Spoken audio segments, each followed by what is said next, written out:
Olá pessoal, segue a nossa base magnética aqui com antena dual e profissional instalada, né? E hoje vamos fazer uma recomendação aqui. Tá vendo que na ponta do carro a antena fica até um pouco inclinada, não é o ideal, e ela fica próxima da antena da FM. Então não é o ideal. Você pode dar um PTT no rádio e queimar o seu rádio FM. Essa segunda aqui, apesar de estar no meio do centro do carro, também não é ideal, porque a antena está plana, mas continua próximo da antena FM do carro. Então, para caso tenha antena aqui na frente, o ideal é instalar aqui atrás, aqui, nossa antena no band, ó, no centro do veículo, tá bom?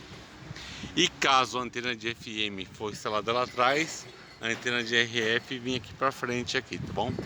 Essa é a nossa dica aí, ó. Antena dual band, base magnética e convencional, 100% nacional, gerando empregos aqui no Brasil, hein? Muito obrigado aí. E veja nossos vídeos aí. Um abraço.